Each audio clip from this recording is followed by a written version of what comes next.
이까지 핀돈 필요 없어. 누구 거지 취급해. 당장 꺼져. 다시는 내 눈앞에 나타나지 마. 아들의 고함 소리가 차가운 주차장 바닥을 울렸습니다. 폐지 줍는 어머니가 부끄러워 결혼식장 뒷문으로 짐짝처럼 내쫓은 의사 아들. 하지만 그는 꿈에도 몰랐습니다. 자신이 바닥에 내팽개친 그 꼬깃꼬깃한 쌈짓돈이 자신의 인생을 송두리째 무너뜨릴 마지막 기회였다는 사실을 말이죠. 잠시 후 화려한 예식장이 발칵 뒤집히는 충격적인 반전이 일어납니다. 회장님, 여기서 대체 무슨 일이십니까? 폐지 줍는 어머니 앞에서 무릎 꿇은 병원 이사장과 사색이 되어 벌벌 떠는 아들의 얼굴. 과연 천륜을 저버린 아들의 최후는 어떻게 될까요? 영상을 시청하기 전 구독과 좋아요 꼭 눌러주세요. 그럼 오늘의 사연 시작합니다. 유난히도 맑고 높은 가을 하늘이 눈이 시리도록 푸르게 펼쳐진 어느 주말 오후였습니다. 대한민국에서 내로라 하는 정재계 인사들만 이용한다는 최고급 호텔인 더 로얄 호텔의 진입로는 일찌감치 밀려드는 고급 세단들의 행렬로 북새통을 이루고 있었습니다. 번쩍이는 외제차들이 꼬리를 물고 들어오는 호텔의 화려한 회전문 앞에는 잘 차려입은 하객들이 웃음꽃을 피우며 삼삼오오 모여들고 있었습니다. 하지만 그 화려한 풍경의 한 구석, 잘 가꿔진 화단 옆에는 이곳의 분위기와는 전혀 어울리지 않는 이질적인 풍경 하나가 덩그러니 놓여 있었습니다. 녹이 슬어 삐걱거릴 것만 같은 낡은 손수레 하나가 반짝이는 대리석 바닥과는 극명한 대조를 이루며 초라하게 세워져 있었던 것입니다. 그 손수레의 주인은 허리가 굽고 흰머리가 성성한 65의 금자였습니다. 금자는 낡고 해진 작업복 점퍼를 입고 흙먼지가 뽀얗게 내려앉은 운동화를 신은 채 호텔 회전문 쪽을 하염없이 바라보고 있었습니다. 그녀의 품에는 밤새 아랫목에서 띄워 정성껏 빚은 꿀떡 상자와 시장통에서 꼬깃꼬깃 모은 1,000원짜리와 5,000원짜리를 다림질하듯 펴서 넣은 두툼한 봉투가 소중하게 안겨 있었습니다. 금자는 마른 침을 꿀꺽 삼키며 떨리는 손으로 옷매무새를 다듬었습니다. 아이고, 우리 민석이가 오늘 장가를 가는구나. 내가 방해만 안 돼야 할 텐데. 금자는 혼잣말을 중얼거리며 차마 식장 안으로 들어갈 엄두도 내지 못한 채 먼 발치에서나마 아들의 얼굴을 한번 보고 싶어 까치발을 들고 기웃거렸습니다. 평생을 시장 바닥에서 폐지를 줍고 남들이 버린 박스를 모아 팔며 살아온 그녀였습니다.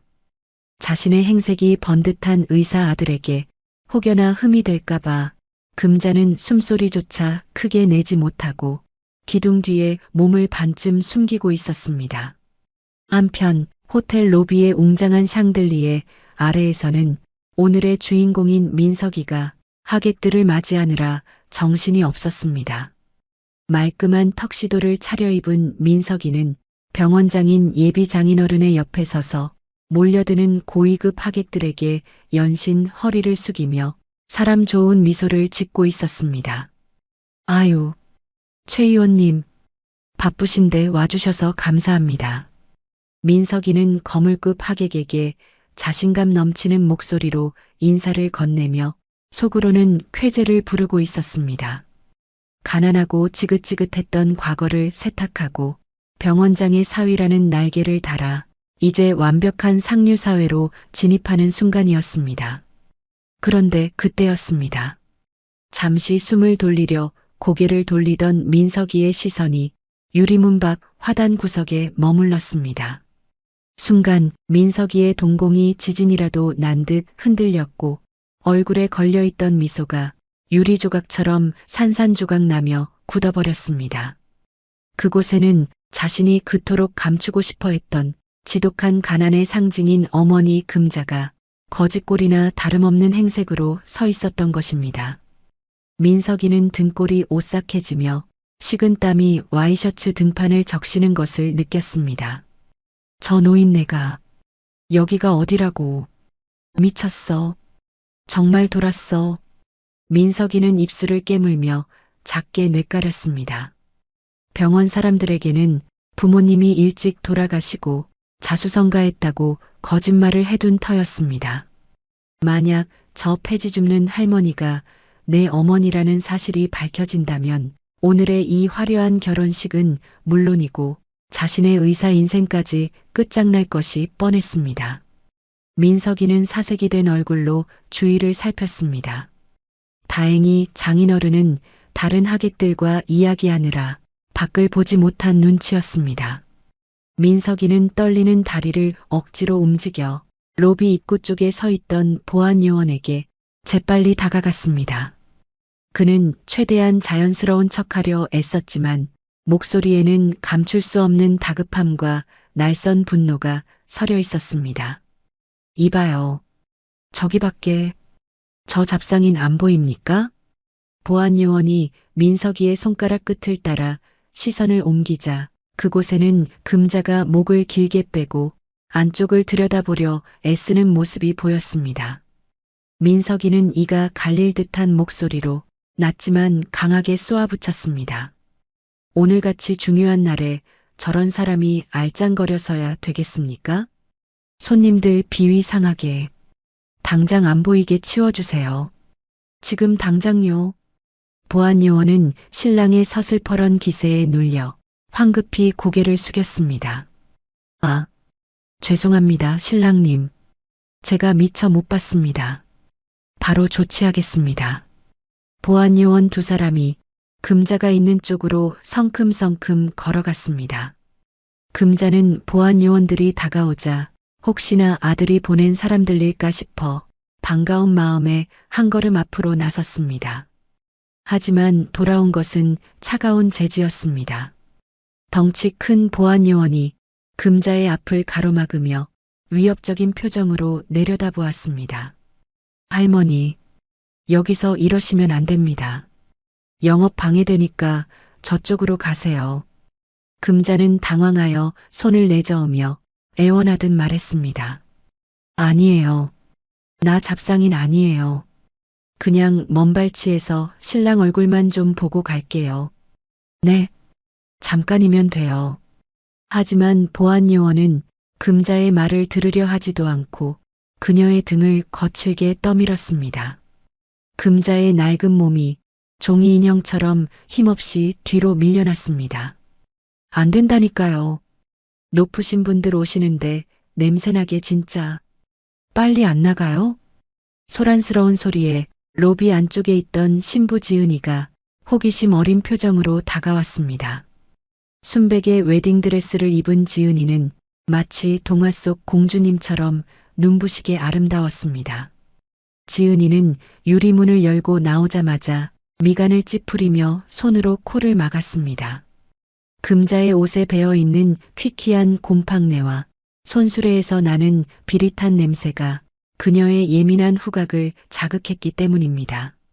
어머, 자기야, 이게 무슨 냄새야? 그리고 저 할머니는 누구야? 지은이의 날카로운 질문에 민석이는 심장이 덜컥 내려앉는 것만 같았습니다.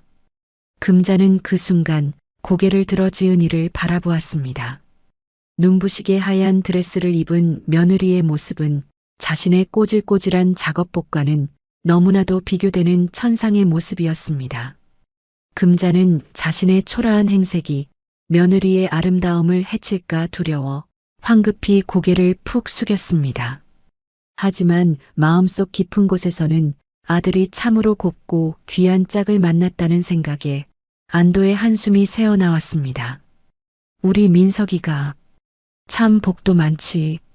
저렇게 고운 색시를 얻고. 금자는 속으로 사기며 눈시울을 붉혔습니다. 민석이는 지은이의 어깨를 감싸 안으며 금자를 벌레 보듯 차갑게 일별했습니다.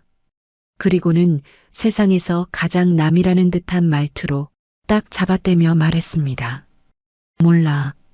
그냥 구걸하러 온 노숙자 같은데? 신경 쓰지 마, 지은아. 기분 망치겠다. 얼른 들어가자. 그래. 경비 아저씨들은 뭐 하는 거야? 관리 좀 잘하지. 지은이는 혀를 차며 민석이의 팔짱을 끼고 획 돌아섰습니다. 민석이는 지은이의 등을 떠밀듯 서둘러 식장 안으로 발걸음을 옮겼습니다. 아들의 그 차가운 눈빛, 자신을 모르는 사람 취급하며 경멸하듯 바라보던 그 눈빛을 정통으로 맞은 금자는 가슴 한가운데가 뻥 뚫린 듯한 통증을 느꼈습니다. 철렁 내려앉은 가슴은 숨을 쉴 수 없을 만큼 아려왔습니다. 민석아, 금자의 입에서 차마 소리내지 못한 아들의 이름이 탄식처럼 흘러나왔습니다. 다리에 힘이 풀려버린 금자의 손에서 소중하게 안고 있던 꿀떡 상자가 스르르 미끄러져 떨어졌습니다. 툭 하는 소리와 함께 상자가 열리며 밤새 정성껏 빚은 알록달록한 꿀떡들이 화단의 흙먼지 위로 처참하게 나뒹굴었습니다. 하얀 꿀떡에 거무튀튀한 흙이 묻어나는 모습이 마치 자식을 위해 헌신하다 버려진 자신의 처지 같아 보였습니다. 보안 요원들은 망연자실하게 서 있는 금자의 팔을 잡아 끌며 화단 옆 손수레가 있는 곳까지 가차없이 밀어냈습니다. 아, 진짜 말귀를 못 알아들으시네. 저기 구석으로 가요. 안 보이게. 금자는 떠밀려 비틀거리면서도 바닥에 떨어진 떡을 하나하나 주워 담았습니다. 흙 묻은 떡을 옷소매로 닦아내며 그녀는 흐르는 눈물을 삼켰습니다. 서러움이 파도처럼 밀려왔지만 금자는 입술을 꾹 깨물었습니다. 지금 여기서 자신이 아는 척을 하고 소란을 피운다면 그것이야말로 아들의 앞길을 막는 일이라는 것을 누구보다 잘 알고 있었기 때문입니다. 금자는 떨리는 손으로 손술의 손잡이를 잡으며 스스로를 다독였습니다. 그래, 내가 죄인이지. 못난 어미가 죄야. 내 아들이 저렇게 훌륭하게 컸으면 됐어. 내가 사라져주는 게 도와주는 거야. 가자, 금자야. 어서 가자.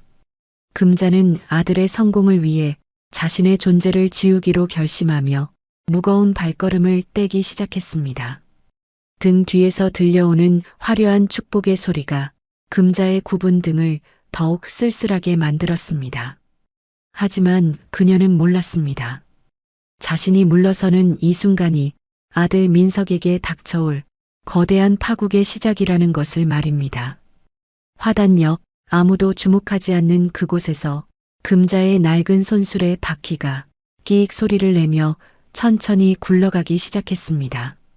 그로부터 10분 뒤 화려한 호텔 정문을 등지고 힘겹게 손수레를 밀며 멀어지려던 금자의 앞을 누군가 거칠게 가로막았습니다.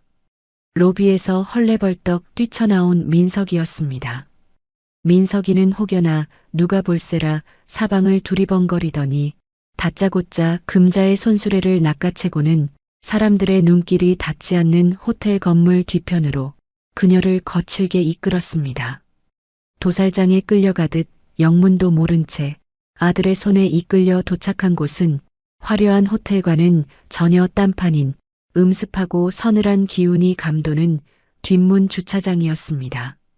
값비싼 요리와 술이 반입되는 뒷문 근처는 음식물 쓰레기통과 분리수거함이 놓여 있어 시큼하고 불쾌한 냄새가 코를 찔렀습니다.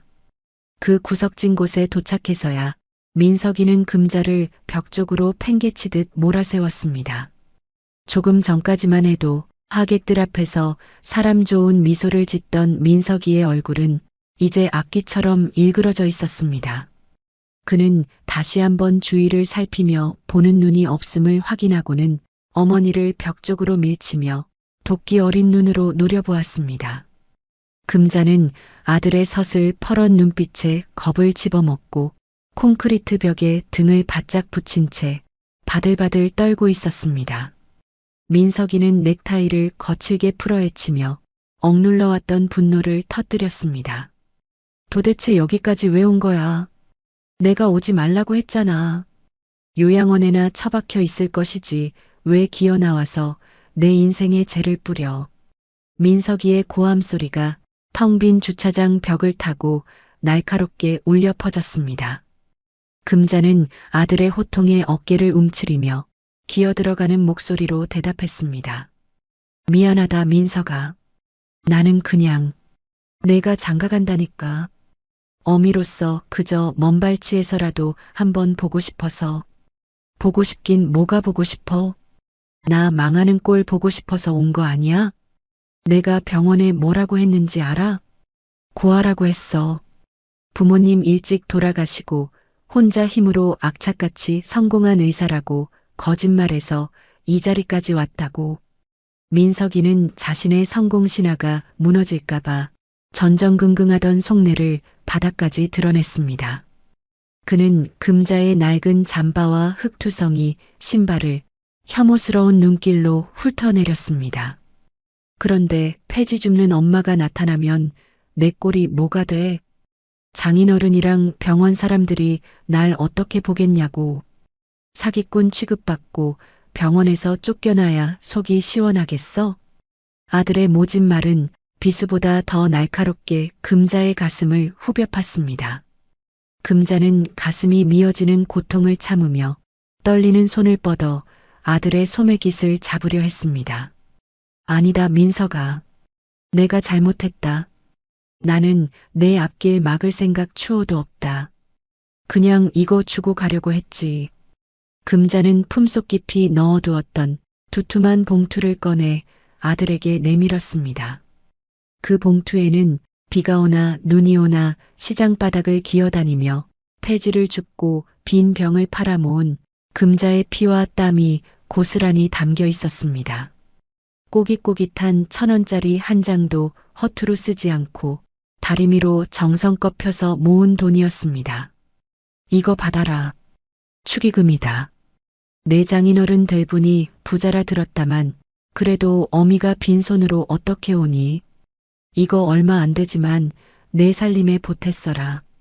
금자의 손은 쭈글쭈글하고 거칠었지만 그 안에 담긴 마음은 세상 그 무엇보다 귀한 것이었습니다.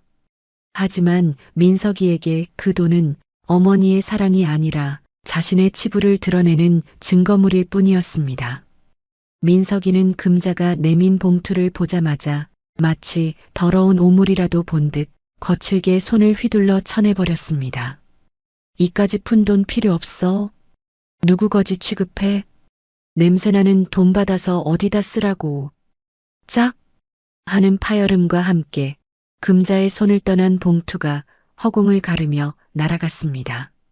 봉투 입구가 터지면서 애지중지 모아온 지폐들이 기름때 묻은 시멘트 바닥 위로 낙엽처럼 처량하게 흩뿌려졌습니다.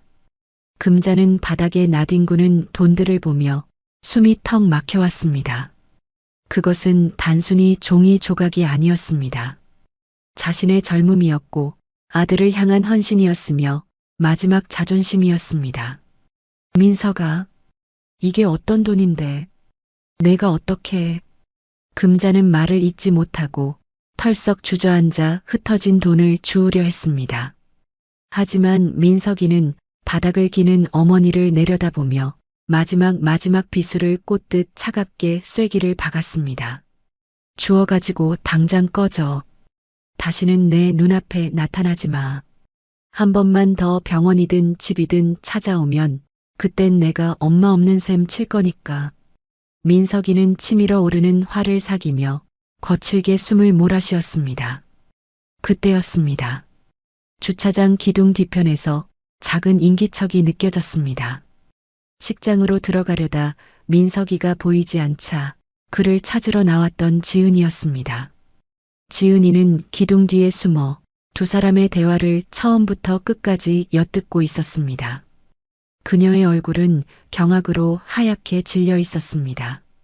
믿음직하고 능력 있는 자수성가형 의사라던 남편이 사실은 멀쩡히 살아있는 어머니를 버린 폐륜아였고 그 어머니가 다름 아닌 거짓골을 한 폐지 줍는 노인네였다는 사실에 지은이는 충격을 금치 못했습니다. 어머, 세상에, 말도 안 돼. 시어머니가 폐지 줍는 노인네였어? 그럼 고아라는 게 다 거짓말이었어? 지은이는 입을 틀어막으며 뒷걸음질 쳤습니다. 당장이라도 뛰쳐나가 따지고 싶었지만 그녀는 멈칫했습니다. 오늘 이 결혼식에는 자신의 아버지인 병원장의 체면과 집안의 명예가 걸려 있었습니다. 지금 이 사실을 터뜨려 결혼을 엎어버린다면 자신 또한 사기 결혼 당할 뻔한 여자라는 꼬리표를 달고 세간의 조롱거리가 될 것이 뻔했습니다. 안 돼. 지금은 안 돼. 일단 결혼식은 끝내야 해. 내 체면이 있지 저런 거지 할머니 때문에 내 결혼식을 망칠 순 없어. 지은이는 자신의 이기심과 허영심 때문에 진실을 덮기로 결심했습니다. 그녀는 못 볼 꼴을 봤다는 듯 고개를 저으며 살금살금 뒷걸음질쳐 식장 쪽으로 도망쳤습니다. 민석이는 지은이가 다녀간 줄은 꿈에도 모른 채 바닥에 주저앉은 금자를 버려두고 매정하게 등을 돌렸습니다.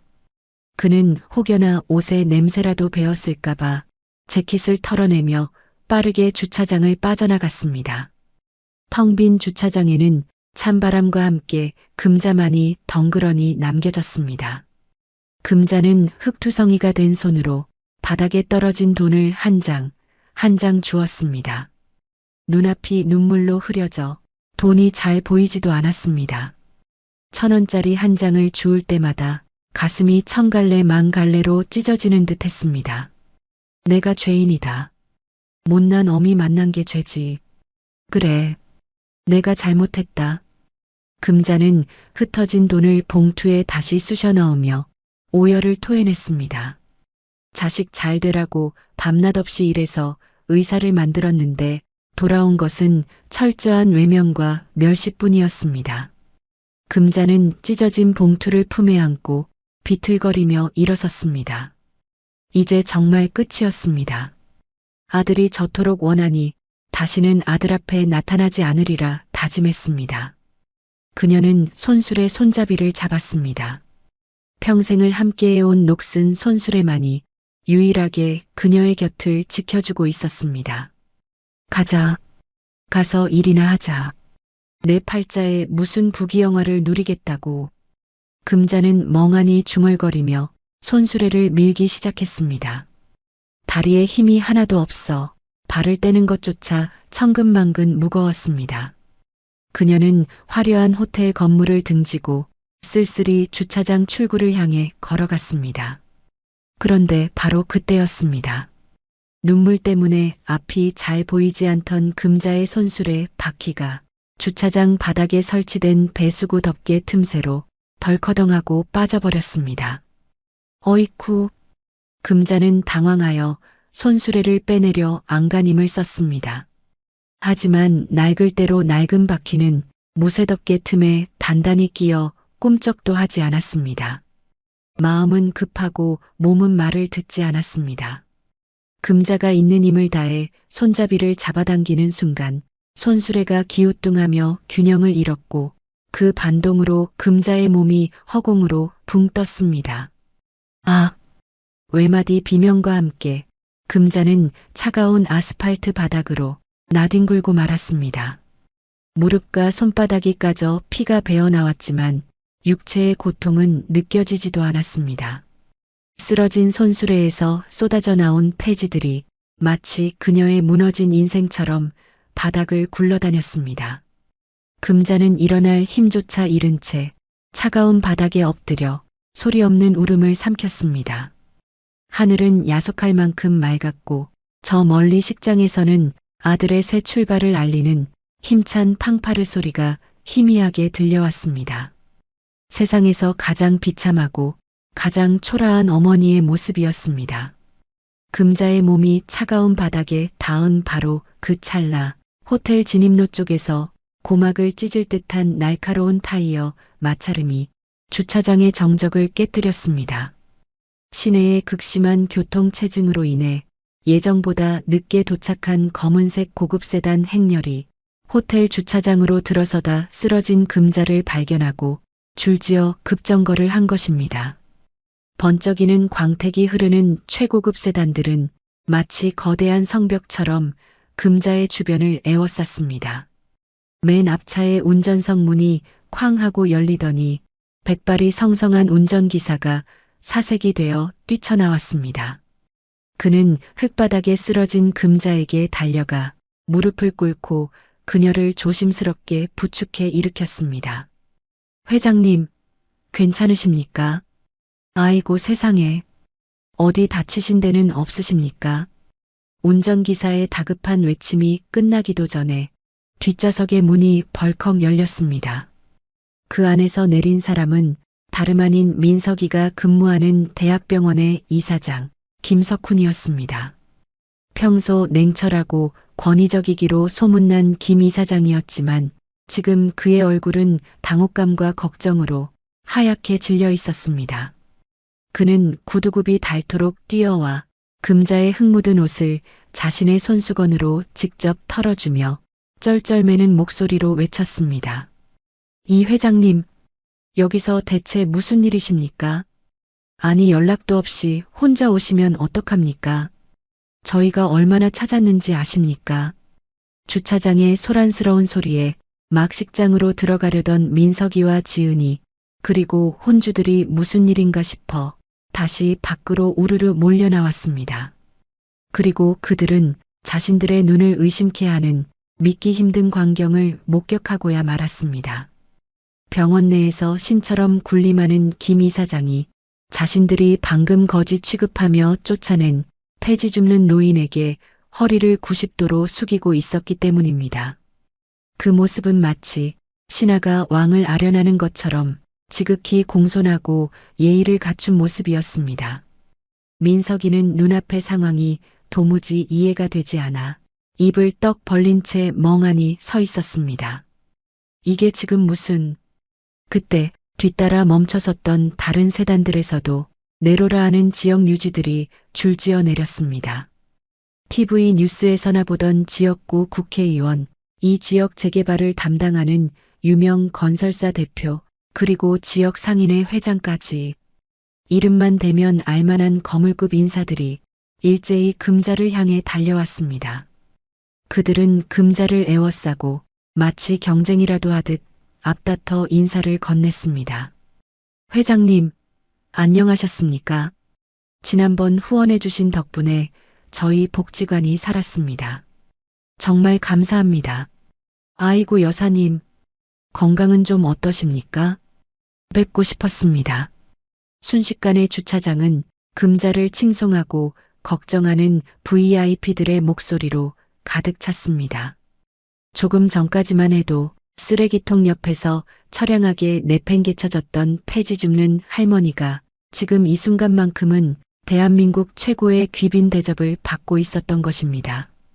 금자는 당황하여 어쩔 줄 몰라 하는 표정으로 사람들에게 둘러싸여 있었습니다. 김 이사장은 금자에 까진 손등을 보고는 불같이 화를 내며 수행원들에게 소리쳤습니다. 당장 구급상자 가져와. 그리고 호텔 지배인 오라고 해. 우리 병원 설립자이신 분을 이따위로 대우해. VIP 의전이 왜 이 모양이야. 병원 설립자라는 말에 민석이는 머리를 둔기로 얻어맞은 듯한 충격을 받았습니다. 다리가 후들거려 서 있을 수조차 없었습니다.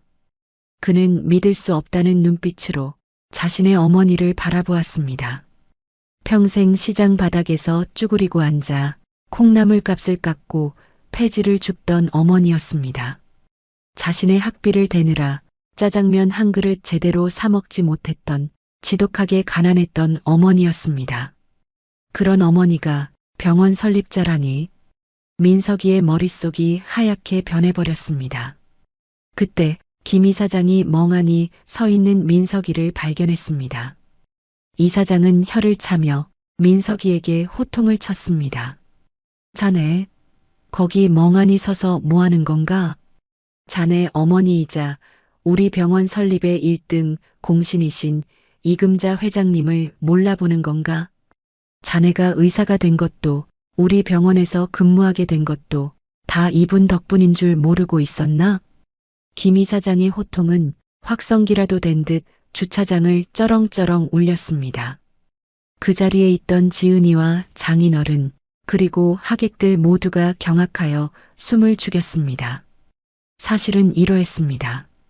금자는 시장통에서 평생을 악착같이 일해번 돈으로 남몰래 헐값에 나온 땅과 건물들을 사모았습니다. 그녀는 겉으로는 폐지를 줍는 노인이었지만 실상은 시장 상권의 절반을 소유한 숨겨진 수백억 대의 자산가였던 것입니다. 하지만 금자는 자신을 위해 돈을 쓰는 법이 없었습니다.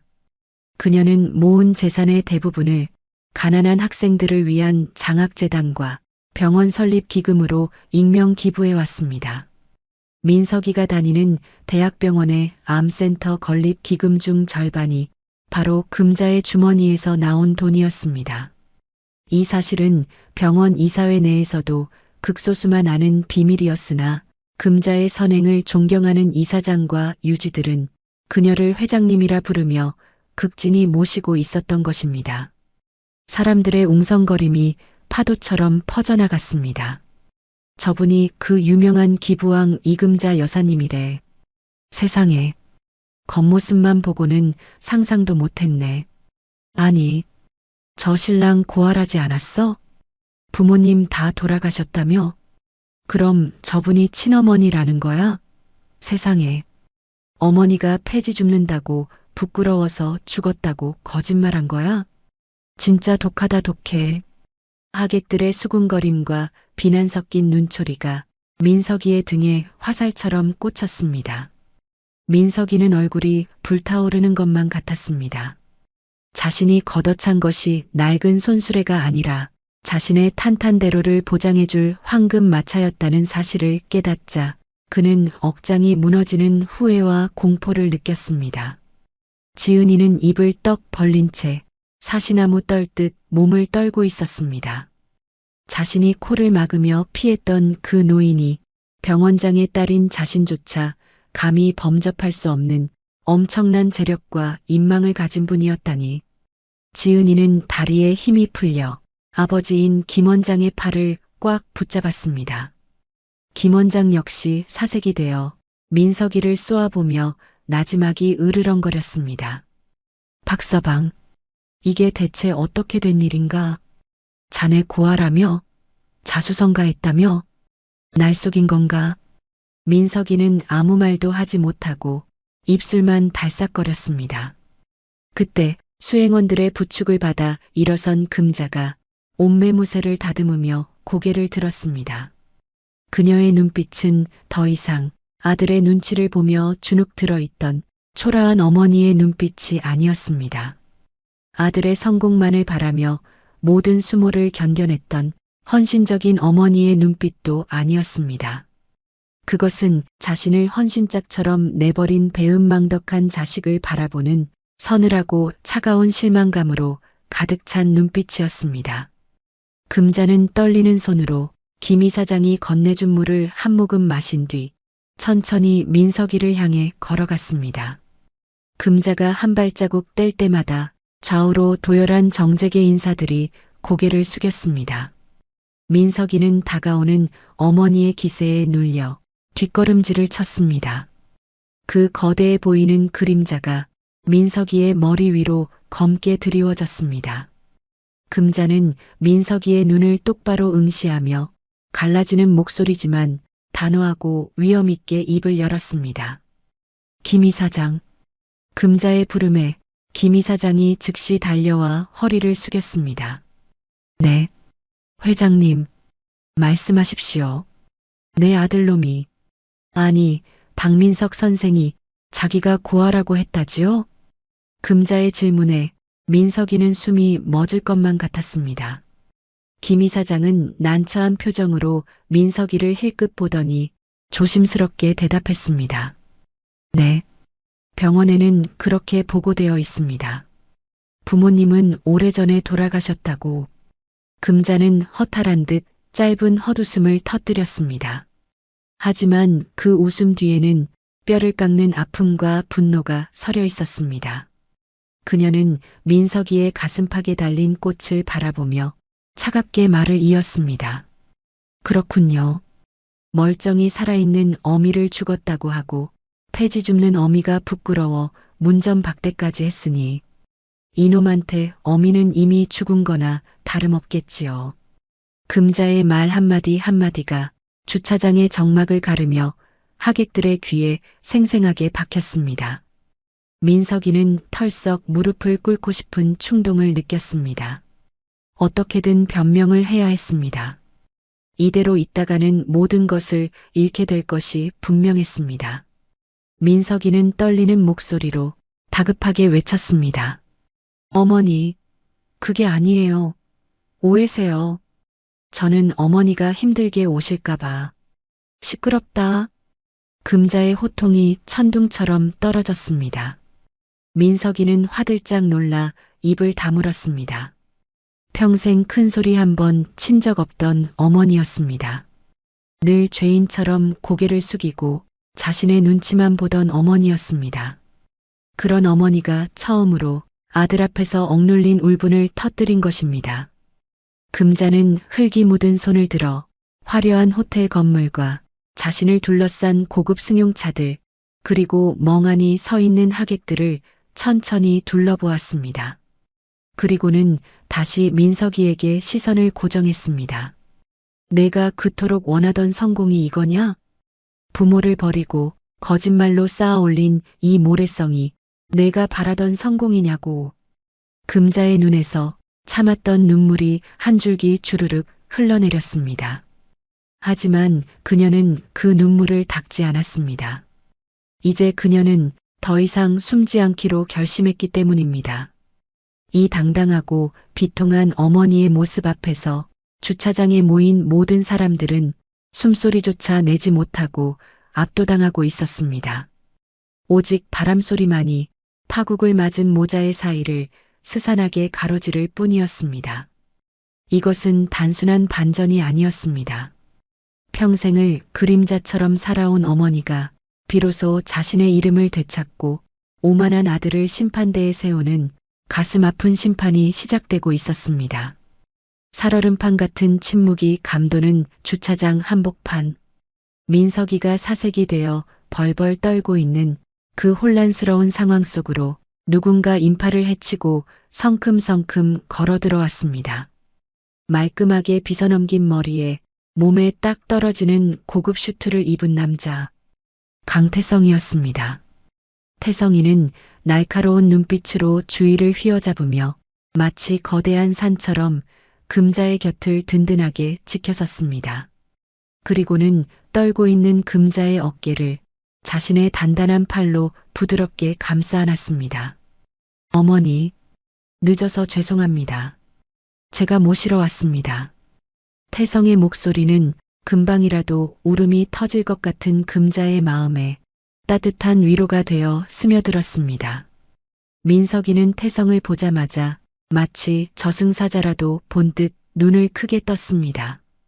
태성은 민석이가 그토록 무시했던 시장통 고아 출신의 양형이었기 때문입니다. 하지만 지금의 태성은 국내 굴지의 로펌 대표 변호사라는 화려한 타이틀을 가진 거물이 되어 있었습니다. 하객들 사이에서 웅성거림이 터져나왔습니다. 저 사람 강태성 변호사 아니야? 뉴스에 자주 나오는 그 인권 변호사 맞지? 맞아. 그 유명한 로펌 대표잖아. 저 사람이 왜 저 할머니를 어머니라고 불러? 사람들의 수군거림 속에서 태성은 차가운 눈빛으로 민석이를 노려보았습니다. 그 눈빛에는 동생에 대한 연민 따위는 찾아볼 수 없는 싸늘한 경멸만이 가득했습니다.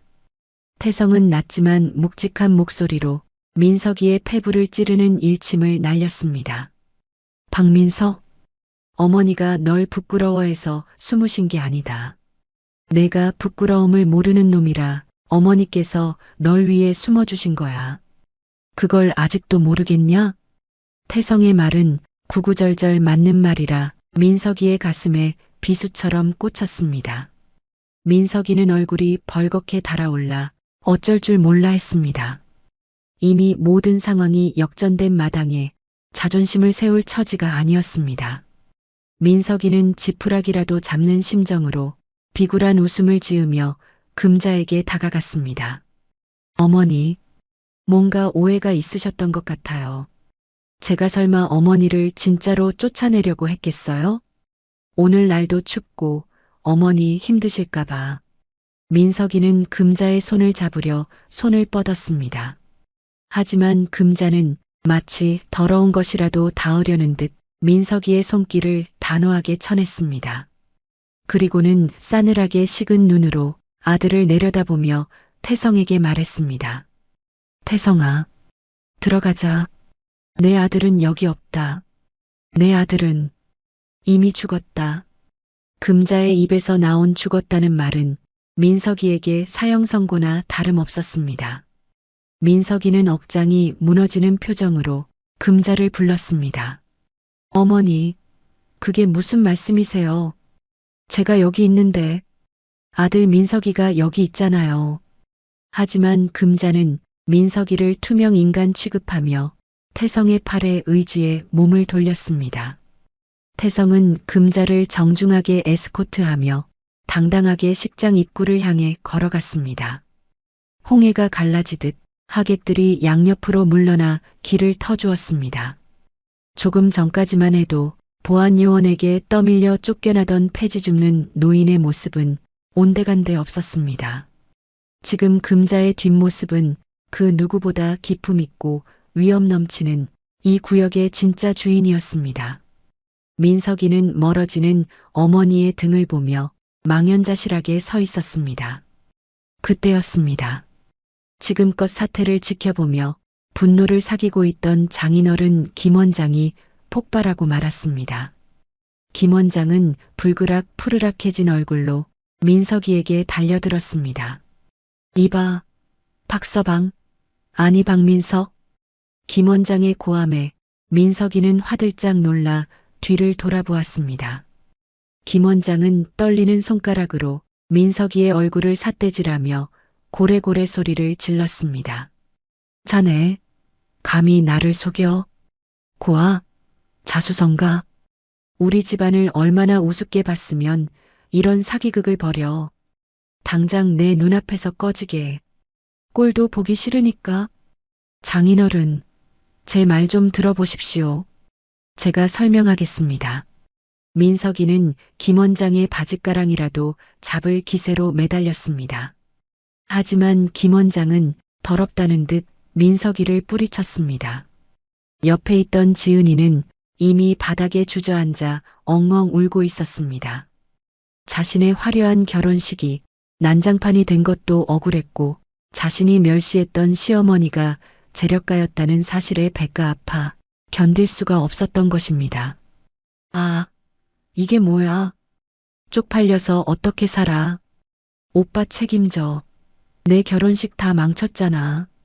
지은이의 악쓰는 소리가 아수라장이 된 식장에 울려 퍼졌습니다. 민석이는 붉어진 얼굴로 장인어른과 지은이 사이를 오가며 허공에 대고 구차한 변명을 늘어놓았습니다. 지은아, 내가 다 설명할게. 응? 아버님, 한 번만 용서해 주십시오. 하지만 이미 돌아선 사람들의 마음은 차가운 얼음장 같았습니다. 하객들은 민석이를 향해 혀를 차며 손가락질을 해댔습니다. 어쩜 사람이 저래? 나, 아준 부모를 버리고 사기 결혼을 하려 해? 의사면 뭐해? 인성이 쓰레기인데. 비난의 화살이 빗발치는 가운데 식장 안에서는 또 다른 반전이 준비되고 있었습니다.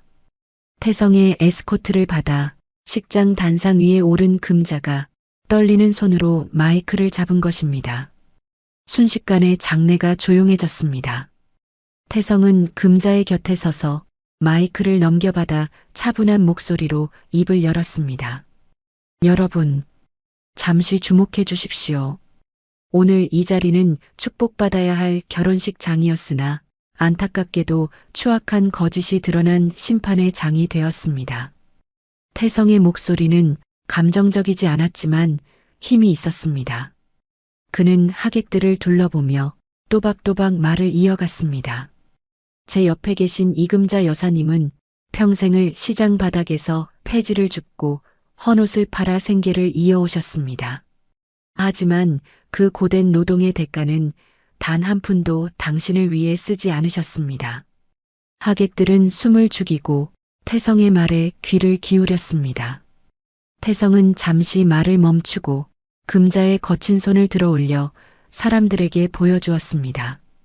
이 손을 보십시오. 갈라지고 터진 이 손으로 번 돈은 오직 아들 박민석의 학비와 이 병원의 암센터 건립기금, 그리고 갈 곳 없는 학생들의 장학금으로 쓰였습니다. 저 또한 그 장학금을 받고 자란 양아들 중 한 명입니다. 태성의 고백에 하객들 사이에서 낮은 탄성이 흘러나왔습니다. 민석이는 식장 입구에서 이 모든 이야기를 들으며 쥐구멍이라도 찾고 싶은 심정이었습니다. 하지만 친아들인 박민석 군은 어머니의 헌신을 부끄러워했습니다. 어머니의 직업을 숨기고 어머니의 존재를 지우고 급기야는 오늘 이 자리에서 어머니를 잡상인 취급하며 내쫓았습니다. 태성의 목소리가 점점 고조되었습니다. 부모를 부끄러워하는 자가 과연 환자의 생명을 귀하게 여길 수 있겠습니까? 거짓으로 쌓아올린 명예가 과연 얼마나 가치 있겠습니까? 태성의 날카로운 질문은 하객들의 가슴을 깊게 파고들었습니다. 여기저기서 훌쩍이는 소리가 들려왔습니다. 금자의 헌신적인 삶과 민석이의 배은망덕함이 극명하게 대비되면서 사람들은 금자에게 존경의 눈빛을 보냈습니다. 그리고 그 눈빛은 곧 민석이를 향한 뜨거운 분노로 바뀌었습니다. 옳소. 저런 불효자식은 의사가 온 입을 자격도 없다. 당장 결혼식 취소해. 어디서 감히 사기를 쳐. 하객들의 야유와 비난이 성난 파도처럼 민석이를 덮쳤습니다. 민석이는 축하받아야 할 자신의 결혼식장에서 철저하게 고립된 채 세상에서 가장 비참한 신랑이 되어 있었습니다. 그는 멍하니 단상 위에 서 있는 어머니를 바라보았습니다. 늘 작고 초라해 보였던 어머니가 오늘따라 왜 이리도 커 보이는지, 민석이는 그제야 자신이 잃어버린 것이 무엇인지 뼈저리게 느끼기 시작했습니다. 하지만 때는 이미 너무 늦어버렸습니다. 금자의 곁에는 든든한 양아들 태성이 서 있었고 민석이의 곁에는 경멸 어린 시선을 보내는 사람들 뿐이었습니다. 화려한 꽃장식으로 꾸며진 웨딩홀은 이제 민석이의 몰락을 알리는 거대한 감옥처럼 변해버렸습니다. 태성의 소개가 끝나고 마이크가 금자의 손으로 넘어갔습니다. 웅성거리던 식장 안은 마치 찬물을 끼얹은 듯 순식간에 고요해졌습니다. 수백 명 하객들의 시선이 단상 위에 선 작고 초라한 노인에게 꽂혔습니다. 금자의 낡은 작업복은 화려한 샹들리에 조명 아래서 더욱 도드라져 보였지만 그녀의 눈빛만큼은 그 어느 보석보다도 강렬하게 빛나고 있었습니다. 금자는 떨리는 손으로 마이크를 잡았습니다. 스피커를 통해 그녀의 거친 숨소리가 식장 안에 울려 퍼졌습니다. 금자는 마른 침을 한번 삼키고는 천천히 입을 열었습니다. 저는 평생을 길바닥에서 남들이 버린 쓰레기를 줍고 빈 병을 모아 팔며 살아온 무식한 노인네입니다. 금자의 갈라진 목소리가 정적을 깨고 하객들의 귓가에 닿았습니다. 그녀는 잠시 말을 멈추고 식장 구석에 처박혀 있는 아들 민석이를 똑바로 응시했습니다. 내 몸에서는 늘 퀴퀴한 곰팡내와 쉰내가 납니다. 그래서 내 하나뿐인 아들은 이런 어미가 부끄러워 죽었다고 거짓말을 했답니다. 하객들 사이에서 낮은 탄식과 혀를 차는 소리가 들려왔습니다. 민석이는 고개를 들 수조차 없어 바닥만 내려다보며 주먹을 꽉 쥐었습니다. 금자는 시선을 돌려 사색이 된 사돈 김 원장과 바닥에 주저앉아 울고 있는 지은이를 바라보았습니다. 그리고는 배에 힘을 주어 단호하고 뼈 있는 목소리로 일갈했습니다. 하지만 여러분, 저는 비록 더러운 폐지를 주워 팔았지만 내 자식의 양심까지 팔지는 않았습니다. 내 돈에는 땀 냄새가 날 지언정 남을 속이고 기만하는 썩은 냄새는 나지 않습니다. 금자의 목소리가 점점 더 힘을 얻어 쩌렁쩌렁 울렸습니다. 그녀는 손가락을 들어 화려한 예복을 입은 혼주석 쪽을 가리켰습니다. 번듯한 직업을 가지고 비싼 옷을 걸치고 유식한 척 점잔을 빼면서 정작 낳아준 어미는 겉모습이 초라하다고 한낱 잡상인처럼 내쫓는 게 과연 너희들이 말하는 배운 사람들의 수준이냐? 금자의 호통은 단순한 분노가 아니었습니다. 그것은 물질 만능주의에 찌들어 인륜마저 저버린 세태를 향한 준엄한 꾸짖음이었습니다. 금자의 진심 어린 연설은 그 자리에 모인 사람들의 가슴을 세차게 두드렸습니다. 여기저기서 훌쩍이는 소리가 들려왔고 누군가 참지 못하고 큰 소리로 외쳤습니다. 오르신 말씀입니다. 회장님 말씀이 100번 맞습니다. 그 외침을 시작으로 객석 박수가 터져 나왔습니다. 처음에는 몇몇 사람이 치던 박수가 삽시간에 식장 전체를 뒤덮는 우레와 같은 함성으로 변했습니다. 그것은 금자를 향한 존경의 박수이자 민석이를 향한 질타의 매질이었습니다. 민석이는 쏟아지는 박수 소리가 마치 자신의 뺨을 때리는 것만 같아 귀를 막고 싶었습니다. 어머니의 말 한마디 한마디가 가슴에 비수가 되어 꽂히는 고통을 느꼈습니다. 하지만 이미 등을 돌린 사람들의 마음을 되돌릴 방법은 어디에도 없었습니다. 그때 단상 아래서 씩씩거리며 분을 사귀고 있던 장인어른 김 원장이 단상으로 뛰어 올라갔습니다. 김 원장은 금자에게 정중히 고개를 숙인 뒤 마이크를 낚아채듯 잡고 소리쳤습니다. 여러분, 죄송합니다. 제가 자식 교육을 잘못 시킨 탓에 이런 사기꾼 놈을 사위로 맞을 뻔했습니다. 오늘 이 결혼식은 전면 취소입니다. 무효입니다. 김 원장의 선언에 식장은 다시 한번 술렁거렸습니다. 김 원장은 핏발선 눈으로 민석이를 노려보며 으름장을 놓았습니다. 박민석, 너는 내 딸을 속이고 나를 속이고 병원 전체를 기만했어. 이건 명백한 사기 결혼이야. 내 오늘부로 너를 병원에서 해고하는 건 물론이고 정신적 피해 보상까지 청구해서 콩밥을 먹게 해줄 테다. 각오해. 김 원장의 서슬퍼런 협박에 민석이는 다리에 힘이 풀려 그 자리에 털썩 주저앉고 말았습니다. 아빠, 나 어떡해. 내 인생 다 망쳤어. 지은이는 악을 쓰며 통곡했습니다. 화려했던 결혼식장은 순식간에 아수라장이자 탐욕의 말로를 보여주는 지옥이 되었습니다. 금자는 난장판이 된 식장을 마지막으로 씁쓸하게 둘러보았습니다.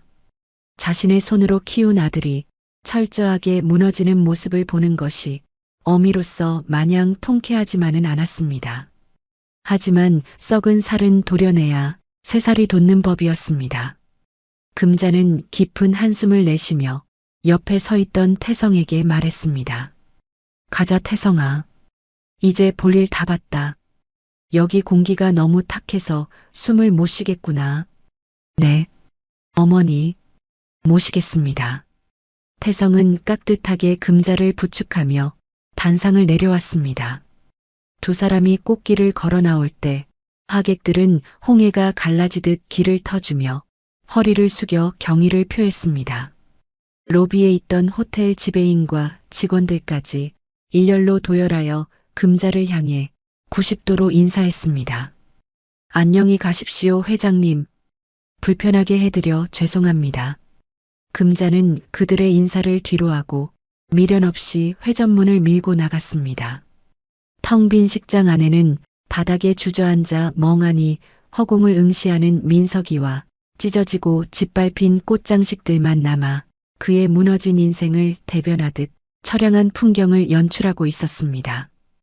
호텔 밖으로 나오자 시원하고 맑은 가을바람이 금자의 뜨거워진 볼을 스치고 지나갔습니다. 화려한 조명도 사람들의 시선도 없는 곳에 이르자 금자는 그제야 걸음을 멈추었습니다. 그리고 그동안 단단히 다져두었던 마음의 벽이 와르르 무너져 내리는 것을 느꼈습니다. 흐윽, 흐흑, 참았던 울음이 터져 나왔습니다. 아들에 대한 배신감, 지난 세월의 서러움, 그리고 제 손으로 자식을 쳐냈다는 아픔이 뒤섞여 통곡이 되어 흘러나왔습니다. 금자는 태성의 가슴에 얼굴을 묻고 어린아이처럼 소리내어 울었습니다. 태성아, 내가 쟤를 어떻게 키웠는데, 내 입에 들어가는 거 아껴서, 남들 버린 거 주어서, 그렇게 금지옥엽 키웠는데, 어떻게 나한테 이럴 수가 있니? 태성은 말없이 금자의 굽은 등을 토닥이며 그녀의 슬픔을 온전히 받아주었습니다. 그는 금자의 눈물이 마를 때까지 그 자리를 묵묵히 지켰습니다. 어머니, 다 우세요. 실컷 우시고 이제 털어버리세요. 어머니 잘못 아니에요. 어머니는 하실 만큼 하셨습니다. 세상 사람들 다 압니다. 태성의 따뜻한 위로에 금자는 조금씩 진정되어 갔습니다. 한참을 그렇게 울고 난 금자는 소매로 눈물을 닦아내며 고개를 들어 하늘을 올려다보았습니다. 구름 한 점 없는 파란 가을 하늘이 눈부시게 펼쳐져 있었습니다. 눈물에 씻겨서일까 하늘은 더욱 맑고 투명해 보였습니다. 금자는 깊게 심호흡을 하며 가슴속에 응어리진 돌덩이 하나를 비로소 내려놓는 기분을 느꼈습니다. 평생을 올가매던 아들이라는 무거운 짐을 이제야 벗어던진 것입니다. 그래, 이제 다 끝났다. 민석이는 이제 내 아들이 아니다.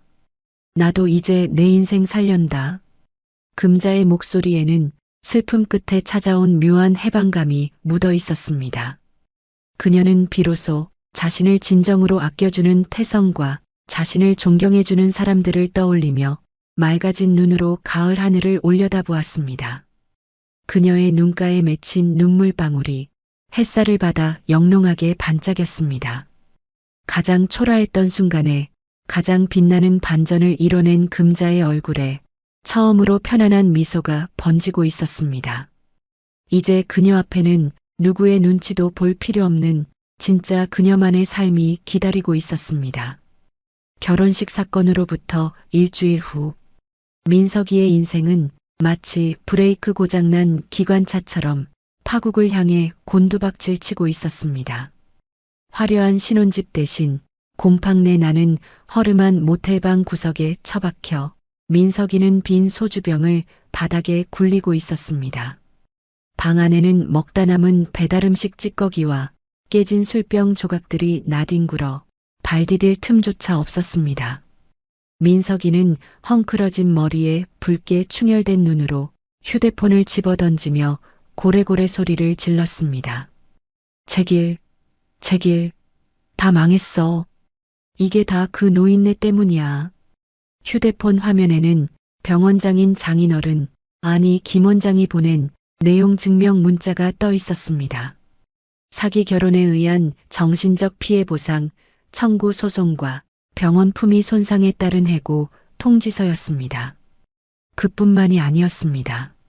지은이네 집안에서 혼수 비용으로 들어갔던 돈과 결혼식 위약금까지 모조리 물어내라며 민석이의 급여 통장과 전세 보증금마저 가압류를 걸어버린 것입니다. 하루아침에 억대 빚더미에 앉게 된 민석이는 술기운에 비틀거리며 벽을 주먹으로 내리쳤습니다.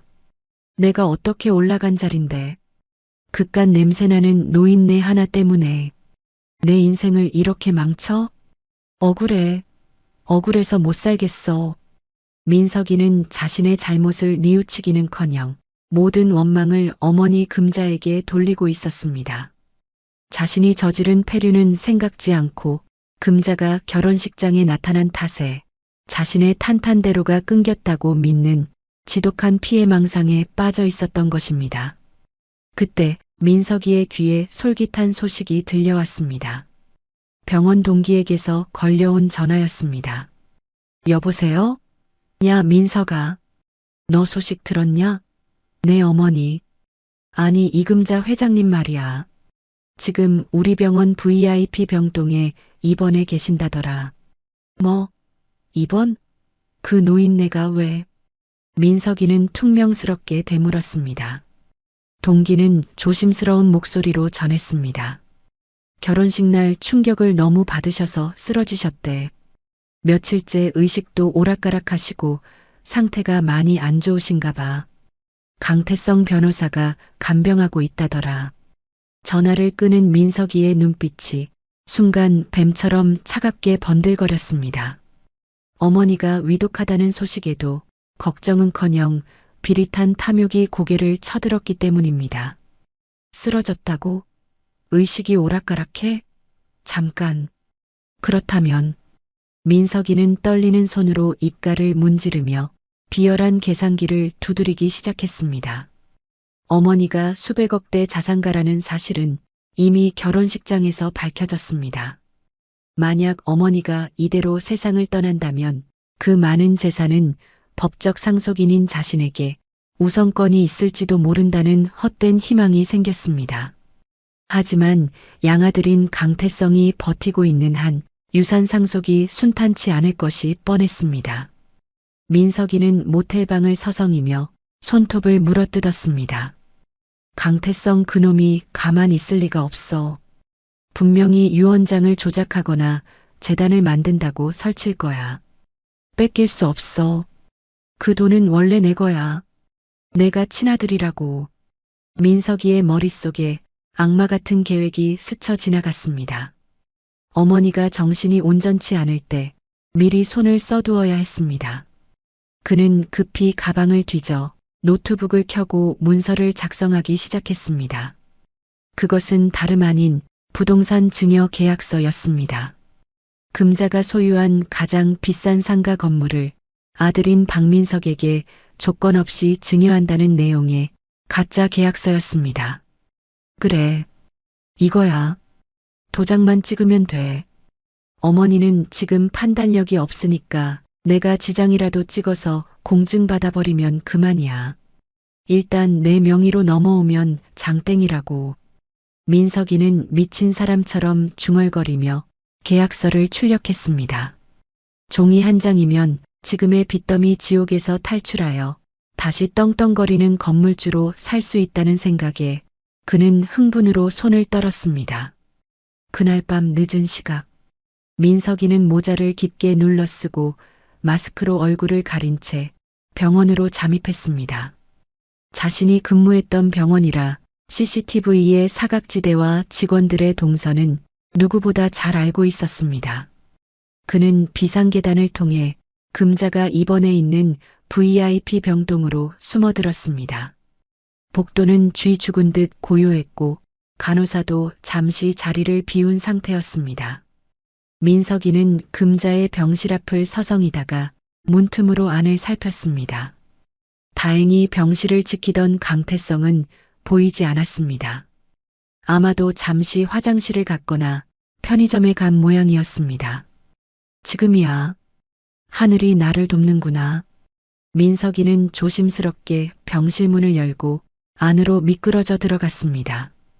병실 안은 희미한 수면등만이 켜져 있어 어두컴컴했습니다. 침대 위에는 금자가 산소호흡기를 낀 채 깊은 잠에 빠져 있었습니다. 일주일 새에 반쪽이 된 어머니의 얼굴은 앙상하게 말라 있었고 주름진 손에는 링거 바늘이 꽂혀 있었습니다. 하지만 민석이의 눈에는 어머니의 야윈 얼굴 따위는 들어오지 않았습니다. 그는 오직 침대 옆 협탁위에 놓인 금자의 낡은 가방에만 시선이 고정되어 있었습니다. 도장이 어딘가 있을 텐데. 민석이는 금자의 가방을 낚아채 내용물을 침대 위에 쏟아부었습니다. 파스 몇 장, 낡은 동전지갑, 손수건, 그리고 꼬깃꼬깃한 현금 몇만 원이 전부였습니다. 그는 가방 안감을 뜯어낼 기세로 뒤졌지만 인감도장은 어디에도 보이지 않았습니다. 젠장, 도장을 어디다 숨긴 거야? 늙은이가 의심만 많아서. 민석이는 초조함에 식은땀을 흘리며 욕설을 내뱉었습니다. 시간이 없었습니다. 언제 강태성이 돌아올지 모르는 상황이었습니다. 도장이 없다면 남은 방법은 단 하나뿐이었습니다. 할 수 없지.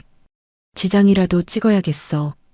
민석이는 품속에서 미리 준비해온 붉은색 인주통과 위조된 증여 계약서를 꺼냈습니다. 그는 잠든 금자의 곁으로 다가가 그녀의 오른손을 거칠게 잡아당겼습니다. 따뜻해야 할 어머니의 손은 나뭇가지처럼 차갑고 거칠었습니다. 민석이는 금자의 엄지손가락에 인주를 듬뿍 묻혔습니다. 붉은 인주가 마치 피처럼 금자의 손가락을 물들였습니다. 어머니, 어차피 어머니는 다 쓰지도 못할 돈이잖아요. 저한테 주시는 셈 치세요.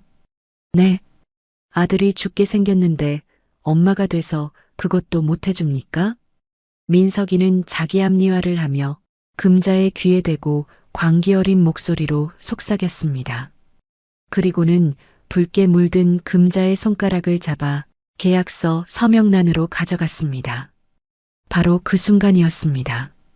깊은 잠에 빠진 줄 알았던 금자의 눈꺼풀이 미세하게 떨렸습니다. 사실 금자는 민석이가 들어왔을 때부터 깨어 있었습니다. 아들의 인기척을 느끼고 혹시나 하는 마음에 자는 척을 하고 있었던 것입니다. 하지만 금자는 차마 눈을 뜰 수가 없었습니다. 아들이 자신의 손을 잡고 걱정해 주기를, 잘못했다고 빌어주기를 바보처럼 기대하고 있었기 때문입니다. 하지만 아들의 입에서 나온 말은 돈을 내놓으라는 협박이었고 자신의 손가락에 묻은 것은 따뜻한 눈물이 아니라 차가운 인주였습니다.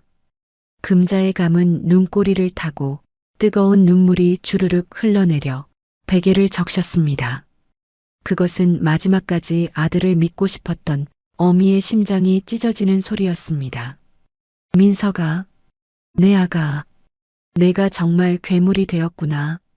어미 가슴을 이렇게까지 난도질해야 속이 시원하냐.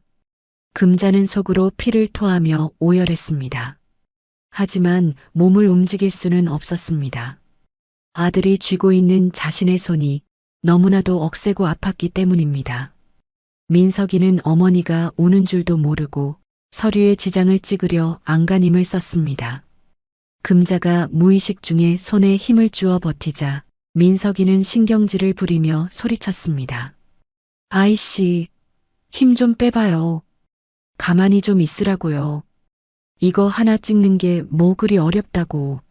민석이는 두 손으로 금자의 손목을 꺾다시피 누르며 종이 위로 엄지손가락을 가져갔습니다. 종이와 손가락 사이가 불과 1cm도 남지 않은 아슬아슬한 순간이었습니다. 이대로 지장이 찍히면 금자의 평생 피땀 어린 재산이 페류나의 손에 넘어가게 될 판이었습니다.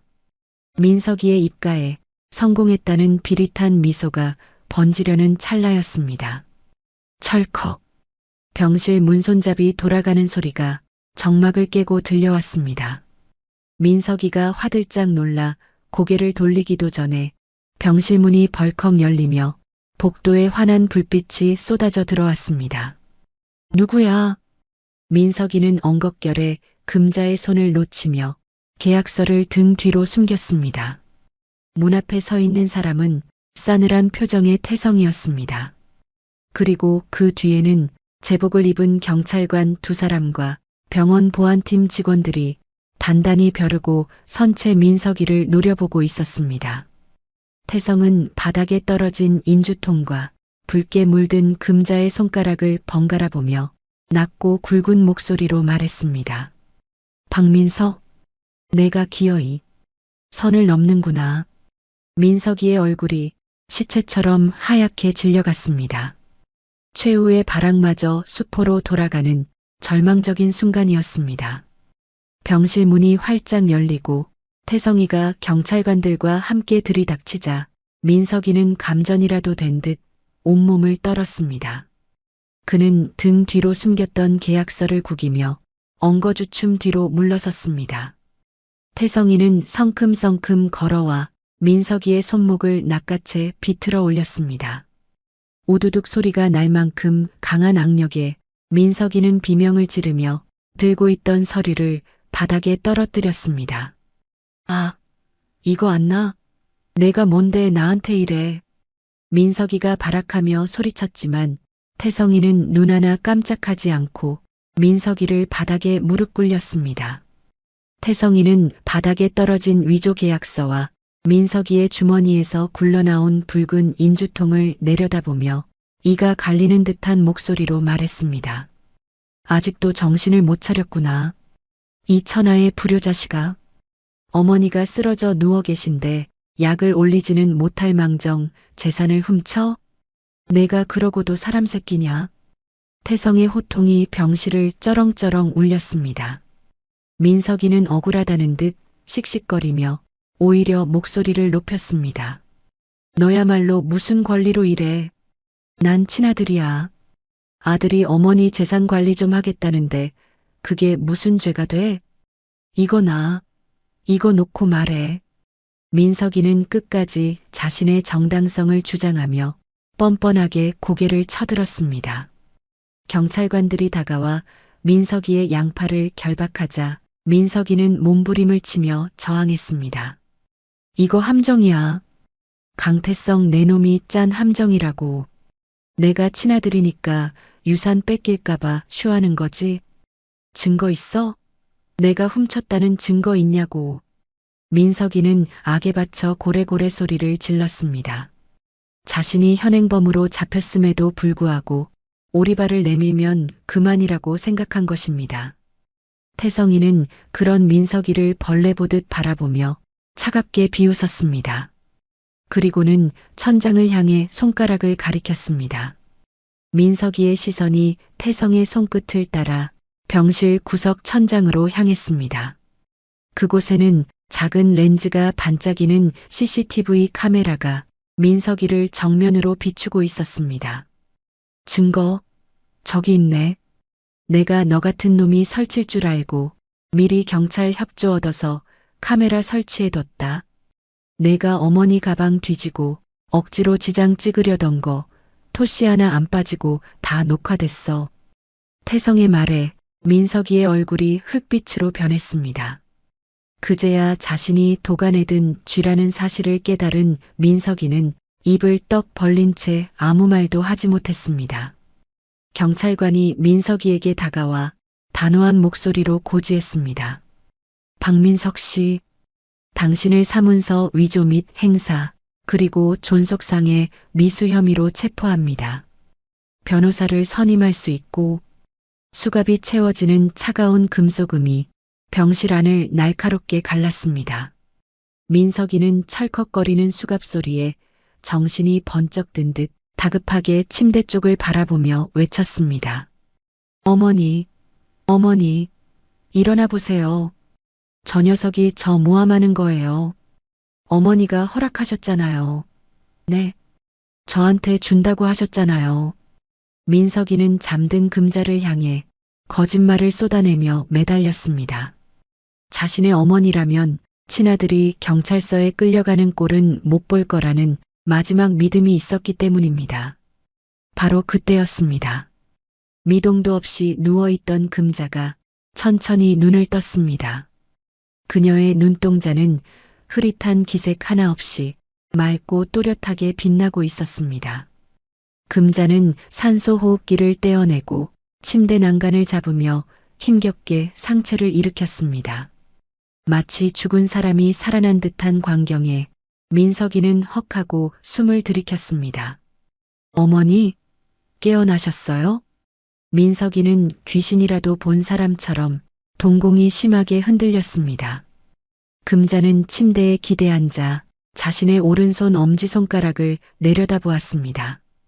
아들이 억지로 묻힌 붉은 인주 자국이 마치 피처럼 선명하게 남아 있었습니다.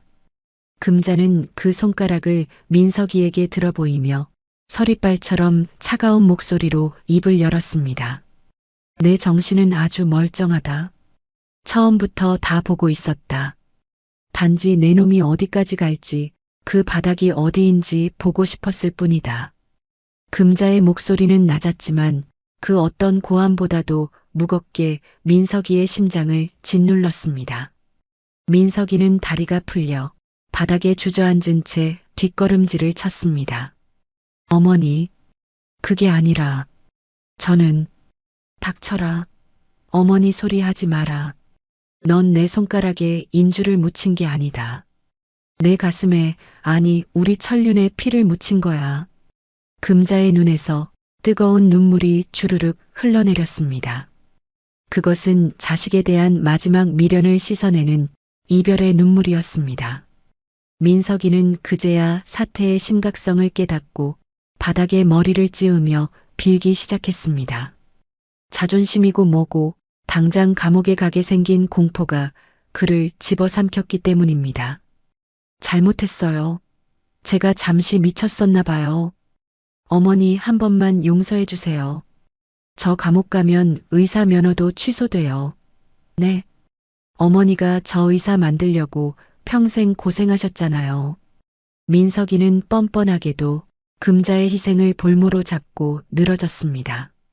하지만 그 말은 오히려 옆에 서 있던 태성의 분노에 기름을 부었습니다.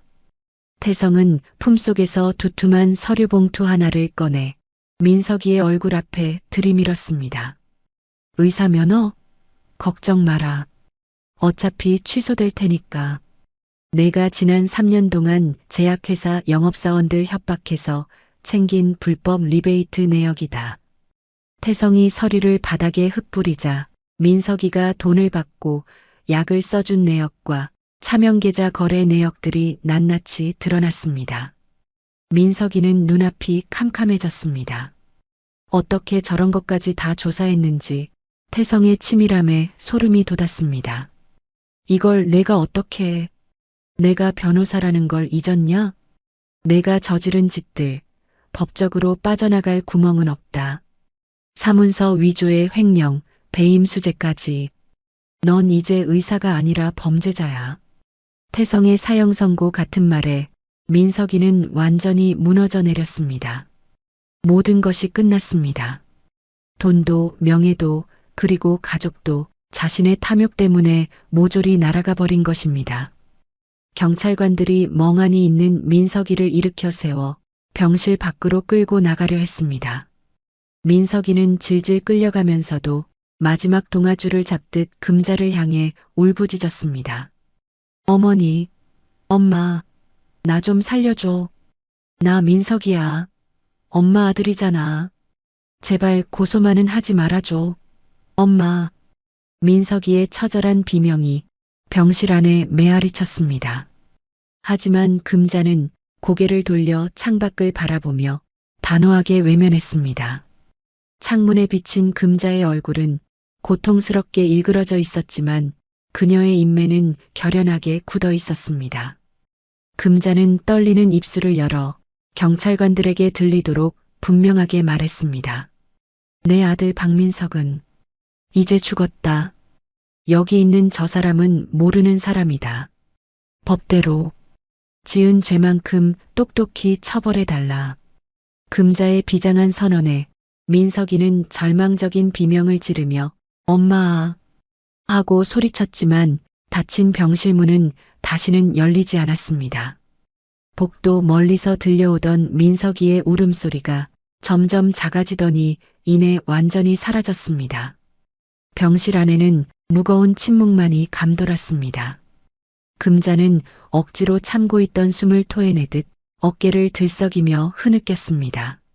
제 살을 도려낸 어미의 아픔이 병실 공기를 무겁게 짓눌렀습니다. 태성은 조용히 다가가 금자의 붉게 물든 손가락을 물수건으로 닦아주었습니다. 아무리 문질러도 붉은 자국은 쉽게 지워지지 않았지만 태성은 정성을 다해 금자의 손을 어루만졌습니다. 어머니, 이제 다 끝났습니다. 더 이상 민석이 때문에 아파하지 마세요. 저희가 있잖아요.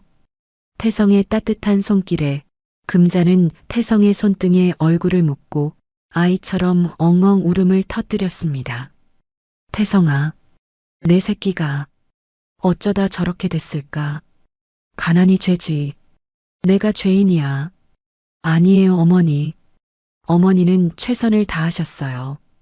이제 다 잊으세요. 이제는 행복해지셔야죠. 태성은 금자를 품에 안고 한참 동안 등을 쓸어내려 주었습니다.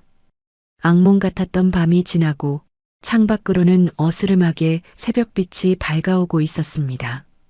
그 푸르스름한 빛은 금자의 고단했던 삶에도 이제 새로운 아침이 찾아오고 있음을 알리는 희망의 신호였습니다. 비록 가슴 한구석에는 지워지지 않을 흉터가 남겠지만 금자는 이제 혼자가 아니었습니다. 그녀의 곁에는 피보다 진한 사랑으로 맺어진 진짜 아들이 든든하게 지키고 있었기 때문입니다. 그로부터 1년 후 살을 애는 듯한 칼바람이 어느 지방 도시의 허름한 공사장 한바집 창문을 덜컹거리며 때리고 있었습니다. 유리창에는 성에가 하얗게 껴 바깥 세상이 온통 뿌옇게 보였습니다. 점심시간을 알리는 호각 소리와 함께 먼지를 뒤집어 쓴 인부들이 우르르 식당 안으로 몰려들었습니다. 개밥과 다를 바 없어 보이는 멀건 시래기국과 식은 밥덩어리를 배식받기 위해 줄을 선 사람들 틈바구니에 낯익은 얼굴 하나가 보였습니다. 덥수룩하게 자란 수염에 초점 없는 흐릿한 눈동자, 때가 꼬질꼬질하게 낀 작업복을 입고 구석진 자리에 몸을 웅크리고 있는 남자. 바로 민석이었습니다. 한때 대학병원에서 제일 잘 나가던 의사였던 그는 이제 하루 벌어 하루 먹고 사는 일용직 노동자 신세로 전락해 있었습니다. 의사 면허는 취소되었고 감옥에서 1년을 살고 나온 정가자가 되었기에 그를 받아주는 곳은 어디에도 없었던 것입니다. 민석이는 추위에 손을 호호 불어가며 허겁지겁 밥을 퍼먹었습니다. 입안이 까끌까끌해서 밥알이 모래알처럼 씹혔지만 살기 위해서는 먹어야 했습니다. 아줌마, 여기 김치 좀 더 줘요. 국물도 좀 더 주시고. 민석이가 목이 메어 소리치자 주방 아주머니가 귀찮다는 듯 국자를 퉁명스럽게 내밀었습니다. 아유, 젊은 사람이 기술도 없고 맨날 밥 타령만 해. 적당히 좀 먹어요. 민석이는 핀잔을 들으면서도 비굴하게 웃으며 국물을 받아냈습니다. 자존심 같은 건 이미 시궁창에 버린 지 오래였습니다. 그때였습니다. 식당 한가운데 매달린 낡은 텔레비전에서 익숙한 뉴스 앵커의 목소리가 흘러나왔습니다. 다음 소식입니다.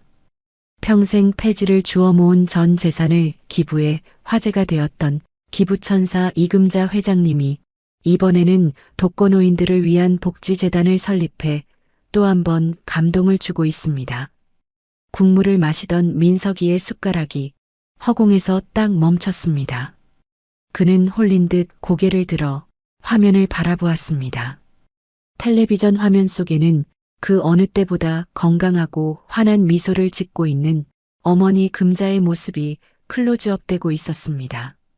그녀의 곁에는 양아들 태성이가 든든하게 서서 어머니를 보필하고 있었습니다. 기자가 마이크를 들이대자 금자가 인자한 목소리로 인터뷰를 했습니다. 내 자식 같은 아이들이 돈이 없어서 공부를 못하고 밥을 굶는 일이 없었으면 좋겠습니다. 남은 여생은 그 아이들을 내 친자식이라 여기며 나누고 살 겁니다. 금자의 말 한마디 한마디가 민석이의 가슴을 후벼 팠습니다. 내 자식 같은 아이들, 친자식이라 여기며 그 말 속에 친아들인 자신은 더 이상 존재하지 않았습니다. 화면 속 어머니는 자신이 곁에 있을 때보다 훨씬 더 행복하고 평온해 보였습니다.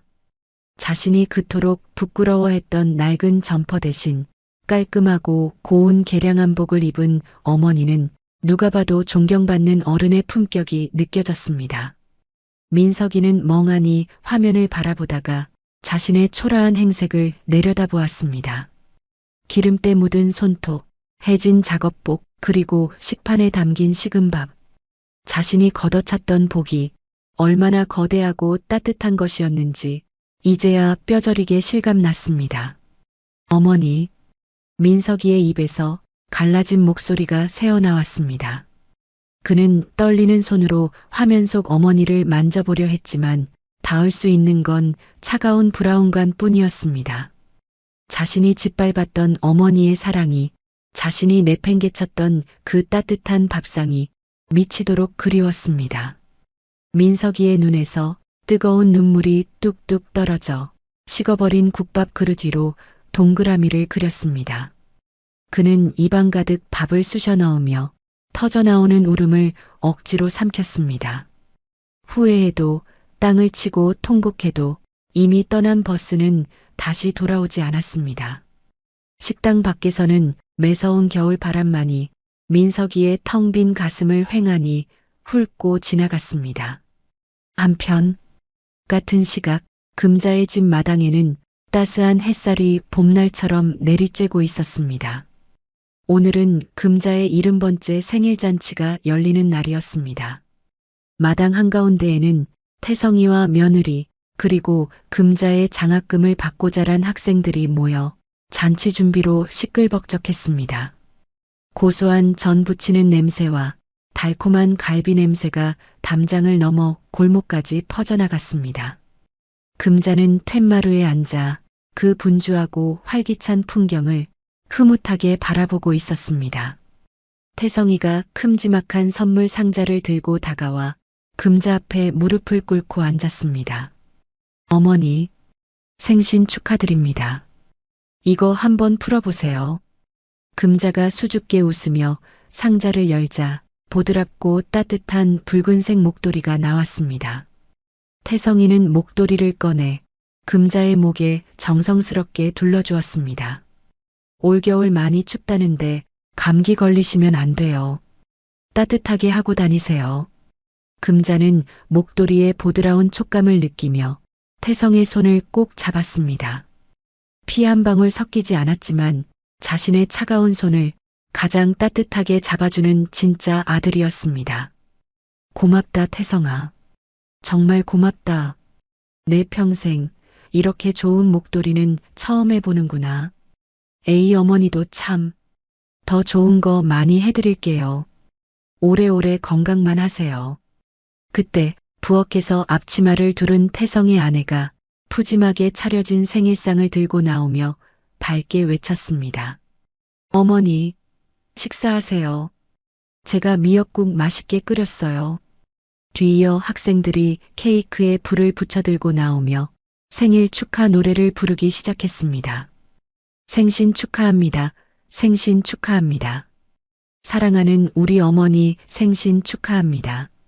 와 하는 함성과 함께 학생들이 금자를 향해 폭죽을 터뜨렸습니다. 꽃가루가 눈 내리듯 금자의 머리 위로 쏟아져 내렸습니다. 금자는 촛불을 끄며 눈시울을 붉혔습니다. 과거의 아픔은 이 따뜻한 웃음소리에 씻겨 눈 녹듯 사라져버렸습니다. 그녀는 비로소 깨달았습니다. 가족이란 핏줄로 묶인 의무가 아니라 서로의 아픔을 보듬고 기쁨을 나누는 마음으로 맺어진 인연이라는 것을 말입니다. 금자는 태성과 며느리 그리고 아이들을 하나하나 눈에 담으며 마음속으로 깊은 감사를 올렸습니다. 고맙다. 못난 나를 어미라 불러줘서, 나를 혼자 두지 않아줘서 정말 고맙다. 잔치가 무르익어가고 마당에는 웃음소리가 끊이지 않았습니다. 학생들이 재롱을 부리며 춤을 추자 금자도 덩실덩실 어깨춤을 추며 아이처럼 해맑게 웃었습니다. 그 웃음은 그동안의 모진 세월을 보상받는 가장 순수하고 행복한 웃음이었습니다. 금자가 태성이 가족과 함께 찍은 가족 사진이 거실 한가운데 가장 잘 보이는 곳에 걸렸습니다. 사진 속 금자의 미소는 세상을 다 가진 듯 평온하고 넉넉해 보였습니다. 어느덧 해가 뉘엿뉘엿 저물어가고 저녁 노을이 금자의 집 기와 지붕을 황금빛으로 따스하게 감싸 안았습니다. 금자의 집 굴뚝에서는 따뜻한 저녁밥을 짓는 하얀 연기가 모락모락 피어올라 하늘 높이 솟아올랐습니다. 그리고 담장 너머로는 어머니, 이거 더 드세요. 할머니 건강하세요. 가족들의 왁자지껄하고 정겨운 웃음소리가 골목길을 따라 따스하게 울려 퍼졌습니다. 핏줄이라는 껍데기보다 중요한 것은 서로를 아끼고 보듬어주는 따뜻한 마음이라는 것을 다시금 깨닫게 해준 금자의 이야기였습니다. 모진 겨울을 견뎌내고 비로소 진짜 봄을 맞이한 금자의 앞날에 늘 행복만 가득하기를 진심으로 응원합니다. 이야기를 끝까지 들어주신 분이 계시다면 잘 들었다고 댓글 하나만 남겨주세요. 사연TV는 오늘 하루도 여러분의 마음에 사랑과 행복이 가득하길 바랍니다. 감사합니다.